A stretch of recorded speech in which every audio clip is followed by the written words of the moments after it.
സ്നേഹത്തിന്റെ പാഠം, the lesson of love. ആര്യന് പുതിയ കളിപ്പാട്ടം കിട്ടാൻ കാത്തിരിക്കുകയായിരുന്നു. അതിനെക്കുറിച്ച് മാത്രമായിരുന്നു അവന്റെ ചിന്ത മുഴുവൻ.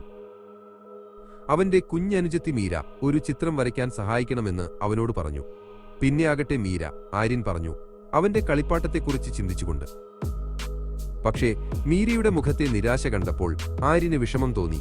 അവൻ അവളുടെ അടുത്ത് ചെന്ന്, എന്താണ് വരയ്ക്കേണ്ടത് എന്ന് ചോദിച്ചു. അവർ ഒരുമിച്ചിരുന്ന് ഒരു പൂന്തോട്ടത്തിന്റെ ചിത്രം വരച്ചു.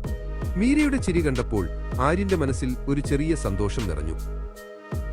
അന്ന് വൈകുന്നേരം ആര്യൻ പുറത്ത് കളിക്കാൻ പോകുമ്പോൾ അയൽപ്പക്കത്തെ അമ്മച്ചി കനമുള്ള ഒരു പാത്രമെടുക്കാൻ പാടുപെടുന്നത് കണ്ടു. അവന്റെ കളി മാറ്റിവെച്ച് ആര്യൻ അമ്മച്ചിയുടെ അടുത്തേക്ക് ഓടിച്ചെന്നു. ഞാൻ സഹായിക്കാം അമ്മച്ചി, അവൻ പറഞ്ഞു.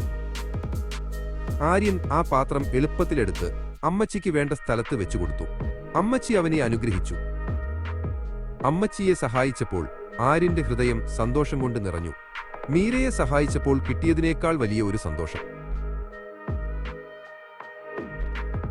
അവൻ മനസ്സിലാക്കി, മറ്റുള്ളവരെ സഹായിക്കുമ്പോൾ, സ്നേഹം നൽകുമ്പോൾ അത് ദൈവത്തെ അറിയുന്നതിന് തുല്യമാണെന്ന്.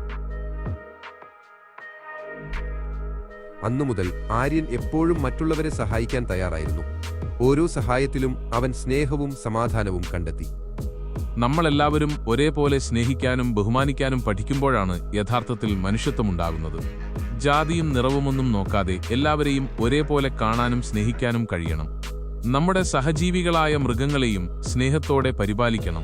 അപ്പോഴാണ് നമ്മളിൽ മനുഷ്യത്വം ശരിക്കും നിറയുന്നത്. മനുഷ്യത്വം നഷ്ടപ്പെട്ടാൽ നമ്മൾ വെറും സാധാരണ ജീവികളെപ്പോലെയാകും. വിശക്കുമ്പോൾ ഭക്ഷണം കഴിക്കുകയും ദാഹിക്കുമ്പോൾ വെള്ളം കുടിക്കുകയും ചെയ്യുന്ന ഒരു സാധാരണ ജീവി. മനുഷ്യത്വം നമ്മളെ മറ്റുള്ളവരിൽ നിന്ന് വ്യത്യസ്തരാക്കുന്നു. സ്നേഹത്തിലൂടെ ദൈവത്തെ അറിയാനും അനുഭവിക്കാനും കഴിയുമെന്ന് വിശ്വസിക്കുന്നവരുണ്ട്. സ്നേഹത്തോടെ ജീവിക്കുമ്പോൾ ദൈവം നമ്മളോടൊപ്പമുണ്ടെന്നാണ് വിശ്വാസം. അതിനാൽ നമുക്ക് ചുറ്റുമുള്ള എല്ലാവരെയും സ്നേഹിക്കാനും ബഹുമാനിക്കാനും പഠിക്കാം. ഈ ലോകത്തെ കൂടുതൽ മനോഹരമാക്കാം. Subscribe for more. Thank you.